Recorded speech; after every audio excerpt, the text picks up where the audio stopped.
வணக்கம். சண்டே ஏற்காடு மலை மேலே ஏறிட்டு ரிட்டன் வந்துட்டு ஹோட்டல்லாம் செக் அவுட் பண்ணிவிட்டு மெதுவாக அப்படியே கிளம்பினோம்.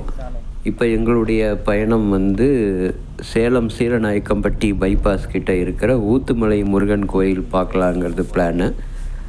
12க்கு மேலே ஆயிடுச்சு. நாங்கள் இன்னும் யாரும் சாப்பிடலை, அதனால் சாப்பிட்டுட்டு போகலான்ட்டு ஐடியா பண்ணிகிட்டு இருந்தோம். நாங்கள் போய் ரீச் ஆகிற நேரம் நிச்சயமாக கோயில் திறந்திருக்க வாய்ப்பில்லை. இருந்தாலும் அந்த சூழலை போயிட்டு பார்க்கணுன்ட்டு ஒரு ஆசை. சேலம் வரும்பொழுதெல்லாம் அந்த மலையை பார்ப்போம். ஆனால் இது வரைக்கும் ஒரு டைம் கூட அந்த ஊத்துமலை முருகன் கோயில் மேலே போனதில்லை. அதனால் ஜஸ்ட் ஒரு விசிட்டாவது போகணும் அப்படின்ட்டு ஐடியா பண்ணியிருக்கோம். இப்போ 5 ரோட்ஸுக்கு முன்னாடி அன்னபூர்ணா ஹோட்டலில் ஸ்டாப் பண்ணிவிட்டு மதியம் கொஞ்சம் லஞ்சை முடிச்சுட்டு அப்படியே எங்களுடைய பயணத்தை மறுபடியும் தொடர்கிறோம். ஃபுட்டு நல்லா இருந்துச்சு. 12 மணி மதியம் பக்கம் போனதுனால லஞ்ச் இப்போ தான் ரெடி ஆகிட்டு இருந்தது. அதனால் வெரைட்டி ரைஸ் சாப்பிட்டுட்டு அப்படியே கிளம்புறோம். டேஸ்ட்டாக நல்லா இருந்துச்சு. இப்போது நேராக அப்படியே 5 ரோட்ஸ் க்ராஸ் பண்ணிவிட்டு திருச்சி ஹைவே பிடிச்சோன்னா கொஞ்சம் தூரத்தில் சீலநாயக்கம்பட்டி பைபாஸ் வந்துடும். இன்னும் கொஞ்சம் நேரத்தில் நம்ம அந்த வியூ எல்லாம் பார்ப்போம். இப்போ ஆல்மோஸ்ட் மணி 12:30. கோயில் 12:30 வரைக்கும் தான் திறந்திருக்கும்னு நினைக்கிறோம்.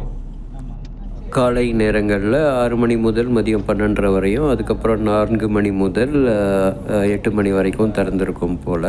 கொஞ்சம் விசேஷ நாட்களில் கொஞ்சம் நேரம் அதிகமாக திறந்திருக்கும்னு நினைக்கிறேன். அகத்திய மாமுனிவர் இந்த கோயிலுக்கு வழிபட்ட சான்றுகள்லாம் இருக்கும் போல். இந்த ஏரியாவில் நிறையா சித்தர்கள் அப்படியே வந்திருப்பாங்க போல். அன்றைக்கி கூட கஞ்சமலை போயிட்டு வந்தோம். கஞ்சமலை காலாங்கி சித்தர் கோயில். சர்வீஸ் ரோட்டில் அப்படியே ஒரு டீ எல்லாம் சாப்பிட்டுட்டு கிளம்புனோம். இப்போ நம்ம அந்த ஹைவே பாலம் ஏறியாச்சு. இப்போ டுவர்ட்ஸ் ரைட் ஹேண்ட் சைடு திரும்பினோன்னா நம்ம திருச்சி ஹைவே. அதில் அப்படியே சர்வீஸ் ரோட்டில் இறங்கி ஊத்துமலை முருகன் கோயில் மேலே ஏற வேண்டியதான். இப்போ நமக்கு அந்த மலை வியூ தெரியுது, பியூட்டிஃபுல்லாக தெரியுது, சூப்பராக. இப்போ இறங்கி அந்த சர்வீஸ் ரோடை பிடிக்க போகிறோம். சர்வீஸ் ரோடில் கொஞ்சம் தூரத்துலேயே பார்த்திங்கன்னா அந்த பாலசுப்ரமணியர் திருக்கோயில்னு சொல்லிட்டு அந்த ஆர்ச் வரும். சாலை கொஞ்சம் குறுகலாக தான் இருக்குது. கொஞ்சம் இன்னும் பராமரித்தா நல்லாயிருக்கும். கொஞ்சம் கரடு முரடாக தான் இருந்தது சாலை. ரொம்ப ஸ்டீப்பாக இருந்தது. ஒரு சின்ன கோயில் தான் இது. அதாவது ஒரு 2 ரவுண்ட்லேயே நம்ம மேலே ரீச் ஆயிடலாம்.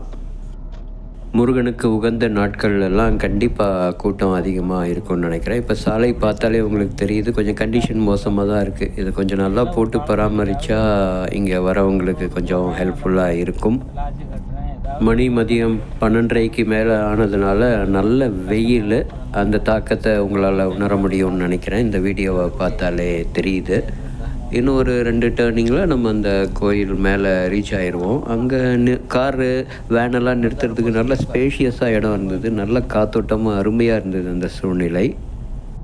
ஏற்காடு மலை மேலே இருந்த சூழ்நிலைக்கு ஜஸ்ட் ஆப்போசிட் சூழ்நிலையாக இருக்குது இந்த ஏரியா. இந்த மலை கொஞ்சம் ட்ரையாக தான் இருக்கும் போல். ஏற்காடு ரோடு நல்லா இருந்தது. இந்த ரோடு கொஞ்சம் கண்டிஷன் சுமாராக இருக்கிறதுனால அப்படியே மெதுவாக மேலே ஏறணும். கொஞ்சம் ஸ்டீப்பாக தான் இருக்குது. முருகனுடைய சன்னதி மிக பழமையான சன்னதி போல். அதுக்கப்புறம் அதை சுற்றி இந்த கோயில் கட்டுமான பணிகள்லாம் கொஞ்சம் கட்டியிருக்காங்க போல்.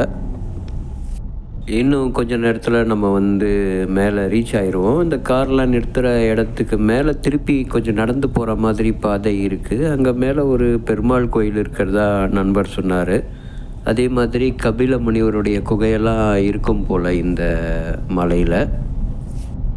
ஓகே, இன்னும் ஒரு டர்ன் தான். அந்த டேர்ன் ஏறினோன்னா நம்மளோட டெஸ்டினேஷன் வந்துடும். அந்த ஏரியாவிலேருந்து கீழே அந்த சேலம் மாநகரத்தில் அந்த கட்டிடங்களுடைய வியூ எல்லாம் ரொம்ப அற்புதமாக தெரிஞ்சுது. அங்கேருந்து ஏற்காடு மலையின் வியூவும் ரொம்ப பியூட்டிஃபுல்லாக நமக்கு தெரியும். அந்த சூழ்நிலை பார்க்கும்பொழுதே மனசுக்கு ரொம்ப இதமாக தான் இருக்குது. சீலநாயக்கம்பட்டி பைபாஸ் பக்கத்தில் இருக்கிறதுனால இந்த கோயில் ரொம்ப அக்சசிபிள். 2 வீலரு, காரு, வேனு, இந்த வெஹிக்கிள்ஸில் வர்றது நமக்கு ஈஸி. சாலை வசதி இருக்குது. என்ன ஒன்று, சாலை கொஞ்சம் பராமரித்தா நல்லாயிருக்கும்.